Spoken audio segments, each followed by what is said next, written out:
ಹಿರಿಯ ರಾಜಕಾರಣಿ ಹಾಗೂ ಶಿಕ್ಷಣ ಪ್ರೇಮಿ ಶಾಮನೂರು ಶಿವಶಂಕರಪ್ಪ ಲಿಂಗೈಕ್ಯರಾಗಿದ್ದಾರೆ. ದಾವಣಗೆರೆಗೆ ವಿದ್ಯಾಕಾಶಿ ಎಂಬ ಇನ್ನೊಂದು ಹೆಸರು ತಂದುಕೊಟ್ಟವರು ಶಾಮನೂರು ಶಿವಶಂಕರಪ್ಪ. ಇಂತಹ ಶಾಮನೂರು ಶಿವಶಂಕರಪ್ಪ ಇನ್ನು ನೆನಪು ಮಾತ್ರ.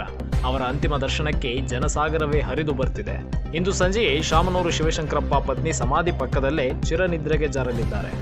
ಬೆಳಗ್ಗೆ 7ರಿಂದ 12ರವರೆಗೆ ಶಾಮನೂರ ಅವರ ಪುತ್ರ ಸಚಿವ ಎಸ್ ಮಲ್ಲಿಕಾರ್ಜುನ್ ಅವರ ನಿವಾಸದಲ್ಲಿ ಪಾರ್ಥಿವ ಶರೀರ ಇರಲಿದೆ. ಇಲ್ಲಿ ಕುಟುಂಬ ಸದಸ್ಯರಷ್ಟೇ ಧಾರ್ಮಿಕ ವಿಧಿವಿಧಾನಗಳ ಪ್ರಕಾರ ಪೂಜೆ ಸಲ್ಲಿಸಲಿದ್ದು ವಿವಿಐಪಿಗಳಿಗೆ ಮಾತ್ರ ದರ್ಶನಕ್ಕೆ ಅವಕಾಶ ಇರಲಿದೆ. ಬಳಿಕ 12 ಗಂಟೆಯಿಂದ ಸಂಜೆ 4 ಗಂಟೆವರೆಗೆ ನಗರದ ಹೃದಯ ಭಾಗವಾದ ಹೈಸ್ಕೂಲ್ ಮೈದಾನದಲ್ಲಿ ಸಾರ್ವಜನಿಕರ ದರ್ಶನಕ್ಕೆ ಇರಿಸಲಾಗುತ್ತೆ. ಅಲ್ಲಿಂದ ಮೆರವಣಿಗೆ ಮೂಲಕ ಪಾರ್ಥಿವ ಶರೀರವನ್ನ ಆನೆಕೊಂಡದ ಶಾಮನೂರು ಮನೆತನದ ಕಲ್ಲೇಶ್ವರ ರೈಸ್ ಮಿಲ್ ಜಾಗಕ್ಕೆ ಕರೆತರಲಾಗುತ್ತೆ. ಸಂಜೆ 5:30 ಸೂರ್ಯ ಮುಳುಗುವುದರ ಒಳಗಾಗಿ ವೀರಶೈವ ಸಂಪ್ರದಾಯದಂತೆ ಅಂತ್ಯ ಸಂಸ್ಕಾರ ನಡೆಯಲಿದೆ. ಸಂಪೂರ್ಣ ನ್ಯೂಸ್, ನಮ್ಮ ನಡಿಗೆ ವಾಸ್ತವದ ಕಡೆಗೆ. ಇದು ನಿಮ್ಮ ಧ್ವನಿ.